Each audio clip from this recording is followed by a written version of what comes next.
On clinic days, the people come on foot, over distances as great as 50 miles. They come from every corner of the bush country to our mission station at Zorzor.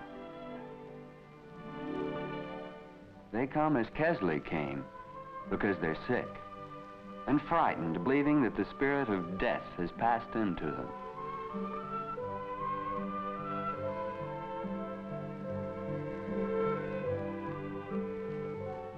It's the sign of the cross that brings them.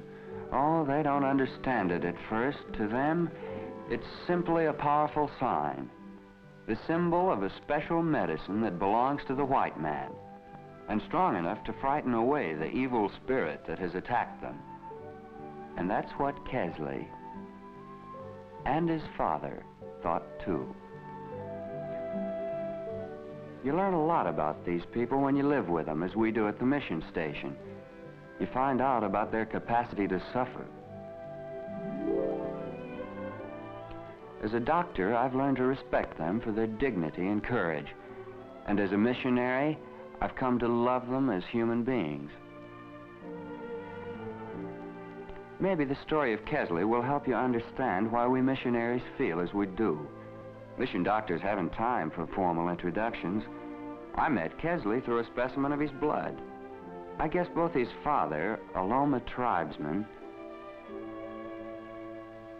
and the boy could tell I didn't like what I saw. When I finished my rounds that day, I made an appointment with Kezelee, scheduled a more searching and intimate session.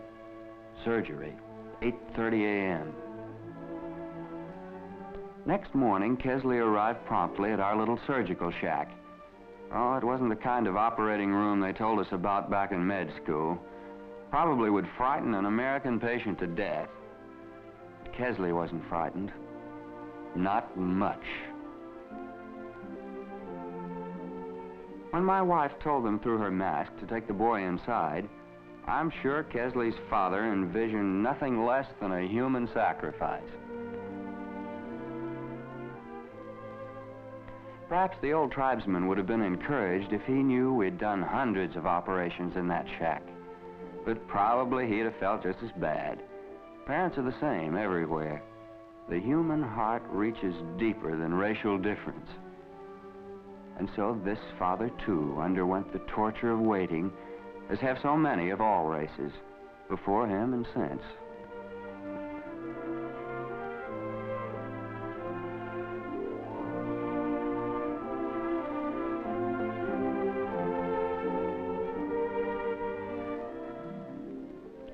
Surgery at Zorzor is done by reflected sunlight. A mirror at the window catches a ray, reflects it in another mirror inside, and it gives us a pinpoint to work by. No electricity. The sun's the only source of power we have. The sun and, well, we say a prayer always before we begin. One thing we ask of the Lord is for him to permit us to complete our work before the sun goes down, to hold back the clouds that we may see, to give us his light, that there may be life.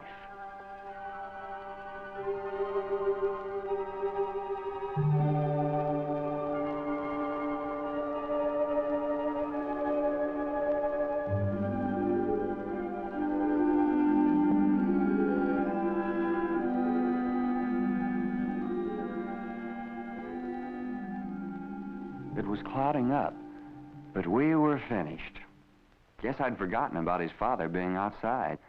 When I saw his concern, I told him as fast as I could that Kezelee was going to be all right. Several weeks later, I started off for a particular village to visit an art patient. I said goodbye to my wife, my thatched roof, mud-walled homestead, and took the trail to the river. Other things they never mentioned in med school were monkey bridges, delicate tapestries of vines that sway over crocodile-infested rivers. The distant, foreboding sound of drums, heard always and everywhere in Africa. The legions of meat-eating driver ants, the scourge of the continent, will put herds of elephants and whole villages to rout.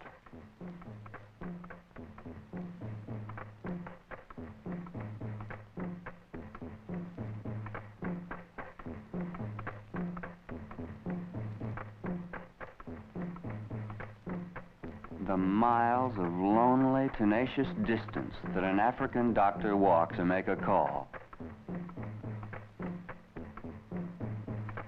Nope, they never mentioned the way an African village looks, glimmering under the bright sun. Strange, exotic, lovely.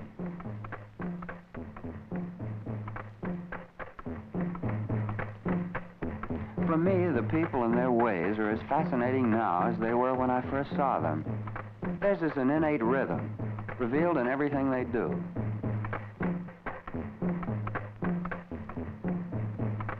Yes, and theirs is a natural grace exhibited in their most common acts, even in the spreading of the rice to dry.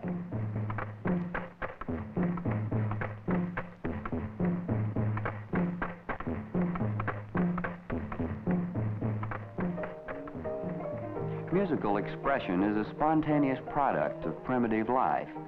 You can't be in an African village more than a few moments before you hear it.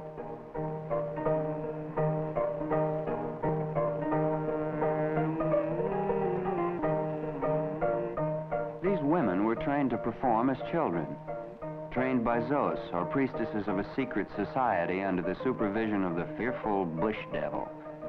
The grim seriousness of their performance revealed their fear of their gods, their imprisonment to tradition.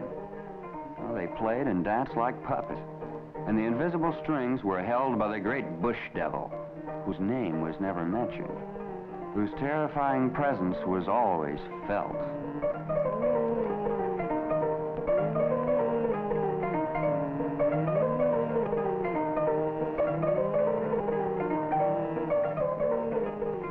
Rituals made one sense the difference between their society and our own. One had only to look a little further to be reassured. I've seen kids do this on the streets of Philadelphia. And this game I always call bush backgammon. The same principle, same fun for the youngsters who play it.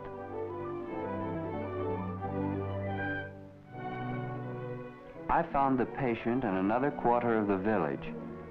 Amoebic dysentery, advanced stage. Too sick to be moved the long distance to our mission station. No facilities there, even if we could move him. My appearance in the village usually drew an audience. Youngsters especially were fascinated by the stethoscope.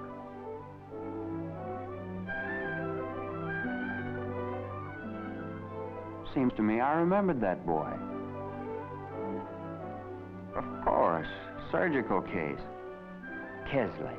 That was it, Kezelee. When my work was done, I asked Kezelee to take me to his father, and we set off through the village.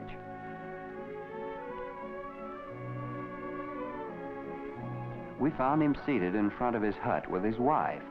That is, one of his wives, pounding rice nearby. He greeted me very graciously, with the politeness customary among his people. I told him his son was of an age to be in school. It was time he learned to read and write. Would he send him to the primary grades at Zorzor? He asked the boy if he wished to go. Kezelee said yes, and it was done. Kezelee's first day of school was a most memorable one for him, full of surprises.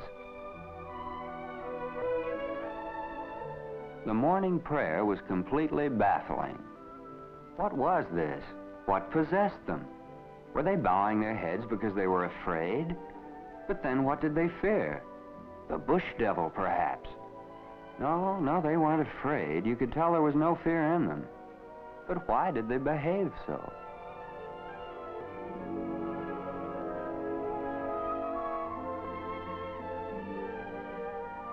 Now the teacher made strange signs on a smooth black stone, and it was like a signal to the others.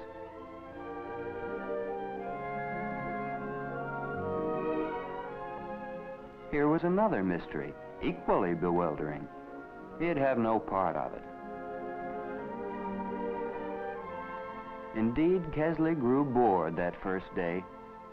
He suddenly had an idea, thought better of it, and resigned himself to his fate.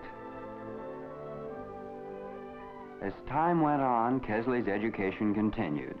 Each morning, carrying his books on his head, he walked many miles through the bush to Zorzor. At first, it was the promptings of his father that kept him coming that great distance. The old tribesman felt that by going to school, Kezelee was repaying the debt for the operation we performed.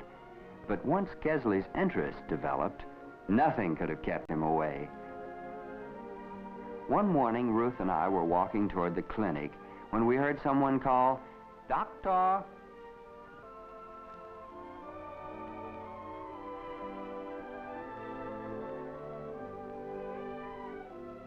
We shook hands, African style. Ruth gave him a charming greeting, joked with him.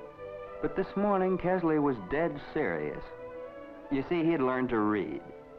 Oh, he knew only one page, probably had it memorized. But for him, it was a revelation, a turning point in his life. Of course, we told him how very proud we were.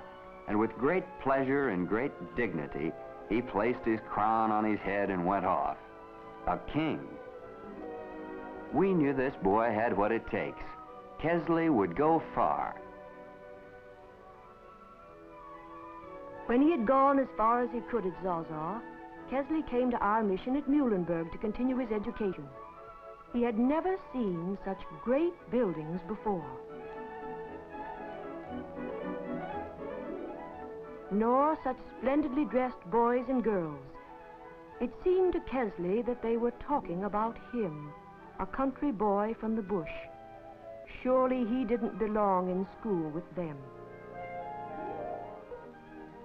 Yes, it seemed that everyone was staring at him. He felt terribly self-conscious.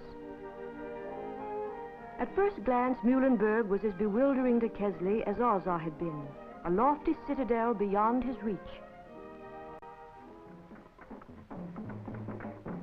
But as the years passed, I watched Kezelee take his place in the rhythm of life at Muhlenberg. Often with the other students, he would relax after school, playing and singing the old tribal songs they'd known since childhood.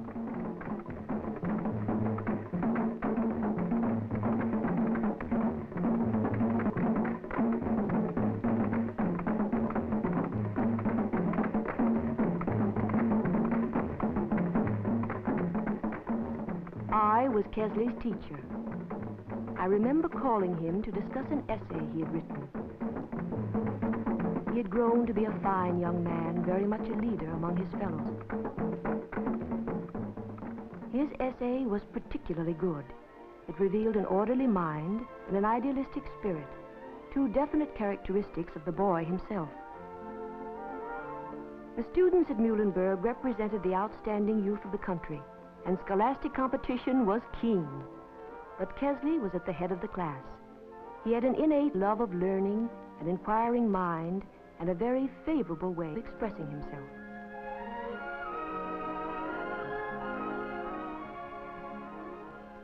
I recall one Sunday after church when something happened that made a great difference in Kezlee's life. It had been a fine service, and the loveliness of the day we found when we left church was one designed to heighten our love for God and His world.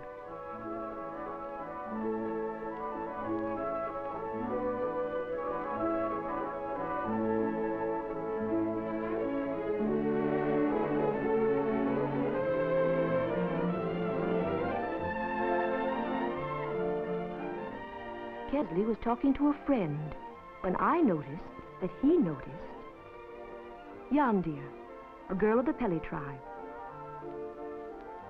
Yes, and Kezeli's friend noticed that he had lost his audience. I'm afraid Kezelee was hopelessly smitten. He was quite unconscious. Not so Yandia. Being a woman, she was very conscious of exactly what had happened. And, being a woman, so was I. Thereafter, Kezelee and Yandia often walked together on the campus. At first, Yandia carried her own books. But a combination of chivalry, courage, and time transferred the burden at Muhlenberg as it does on campuses everywhere. Kezelee had arrived at the point where the carrying of Yandia's books was his exclusive privilege. But he hadn't quite reached the point where he was ready to consider the Christian home. So he quickly buried the idea, or perhaps I should say, filed it away for future reference. It was clear that Kezelee was approaching a time of decision. As he grew closer to that time, he visited one of the missionary pastors at Muhlenberg and counseled with him. Two thoughts were paramount in Kezelee's orderly mind. First, he was considering the Christian ministry, and second, he knew that a Christian family life was essential to sustain him. In this home, he saw the future he wanted for himself. He read the symbols that spoke of companionship, of a home church given up out of self-sacrifice, of spiritual strength.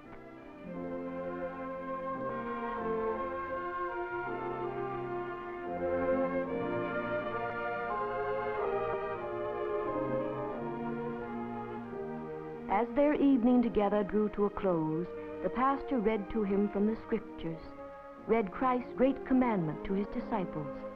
And as Kezelee listened, he thought he heard a voice calling to him from across time and space, and bearing a message meant for all mankind, which somehow, at this moment, seemed meant specifically for him.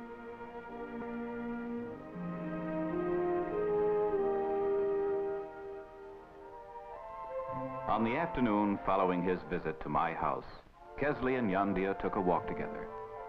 They visited the old church built by the pioneer missionaries who came here long before us, opening up the wilderness, planting the seed of faith in what was then hostile soil. Today, this church is unsafe for use. It's a monument, like the monuments in the cemetery behind it. A quiet testimony to the heroic men and women who labored here, that God might live in this land after they themselves had perished for his sake. In the worn faces of these stones, Kezelee and Yandia read the tragic stories of Christians who had given their lives for them. Tragic stories which are becoming triumphant as they, the living, justify the faith of the dead.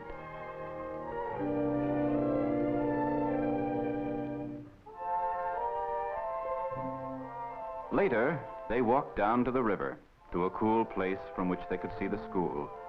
The same sight Kezelee had seen when he came here from Zorzor 4 years ago.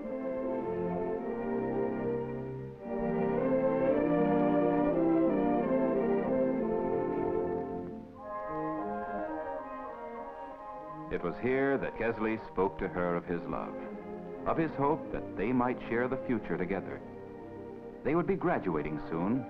If she consented, they could be married at Muhlenberg.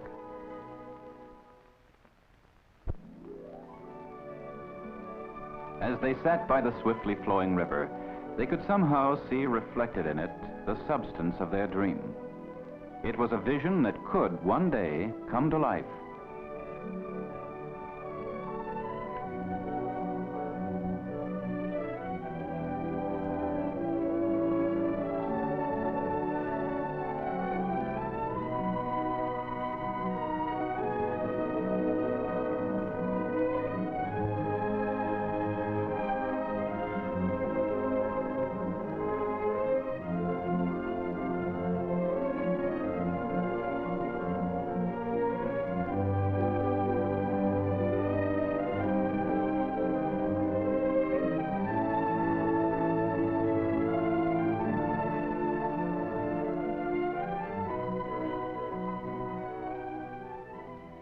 Then Kezelee told her that before she gave her answer, she must know he had decided to dedicate his life to Christ as a minister to his own people. And dreaming again, they saw a picture of what they might face together if, as man and wife, they went back into the bush carrying the word to others, even as it had been carried to them. They visualized the experience that might be theirs if together they became fishers of men. Kezelee could hear himself preaching in the Lorma tongue, telling the people what Christ had meant to him, how he had opened his life and set him free, and how Christ would do the same for each of them.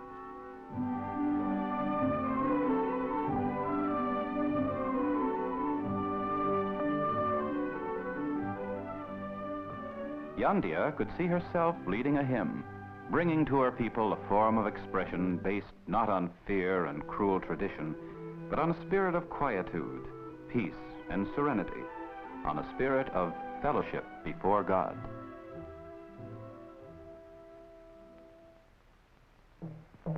Then suddenly, that fear as old as time itself, so deeply rooted, forced its way up from the depths of their consciousness and burst frighteningly across their vision.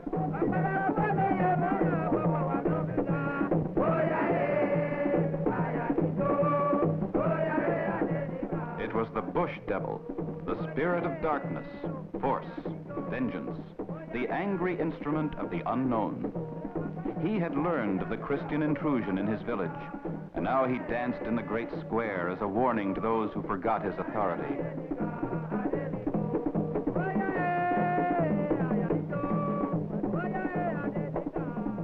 To touch him was death. To defy him was worse.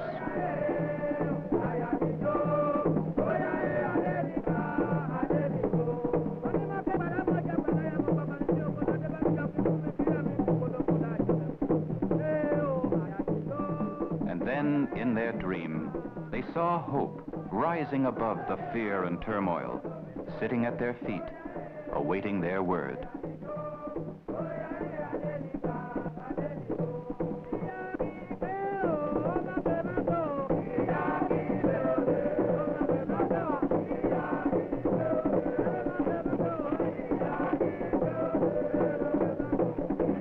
Yes, they saw hope, and in its presence, fear departed, and they knew that all the force of evil was powerless before simple, childlike faith.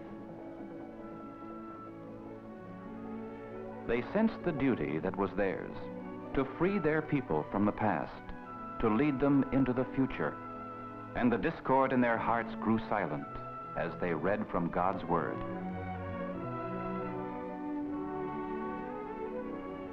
This was the substance of their thoughts by the river.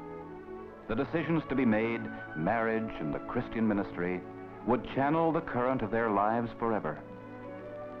Yandia was in doubt. The issues were too great to be decided then. She would need time to think. Several days later, there was an outdoor service held on the great bluff which commands a beautiful view of the river at Muhlenberg. It's perhaps the loveliest place in the country, and Christians have worshipped there for almost a century.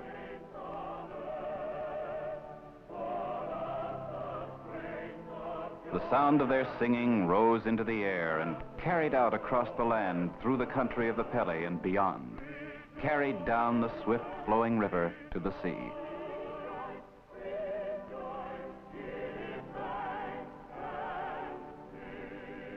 As they sang, Kezelee suddenly sensed that this was the moment of decision.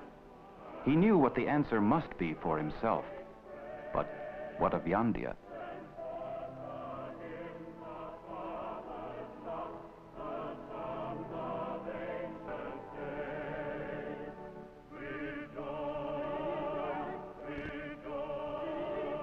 The future together. The answer was yes.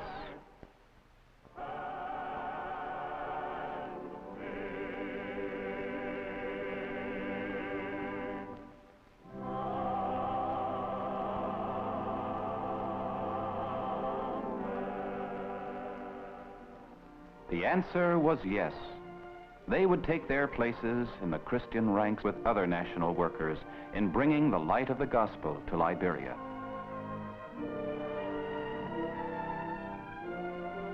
They would stand shoulder to shoulder with those of their own people who had made a similar decision, dedicating themselves to Christian service that future generations might find a more abundant life.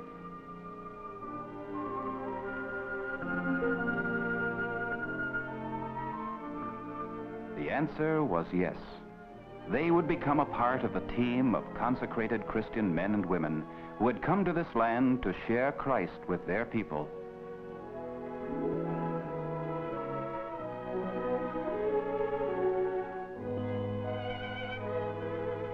Black man and white, together they would build a new world, carve out a new beginning in the timeless bush. White man and black, together they would build Christ's kingdom in the wilderness. Already at Zorzor, a new clinic was rising to replace the crude shack to which Kezelee had come so many years before. New light would filter through into darkness, touching other Kezelees, building other men to full stature. Christianity in this land enters also into the halls of a receptive and helpful government. It is a faith that is building attitudes through which men of all races can meet on common ground, building mutual respect and understanding, clearing the air of suspicion, the mind of fear and prejudice. These are the hands of builders who build on freedom's foundation. In Africa today, the seed of hope is being planted in the name of Christ, who brought hope to the world. The harvest is plenteous, but the laborers are few. These men and women are pioneers of a new frontier, opening the horizons of the mind so that men's spirits may be reached. Working through the consecration of the living by the inspiration of the dead. Working in Christ's name and for his sake. The harvest truly is plenteous. The laborers are few, but among them will be counted Yandia, a Kpelle girl, and Kezelee of Zorzor.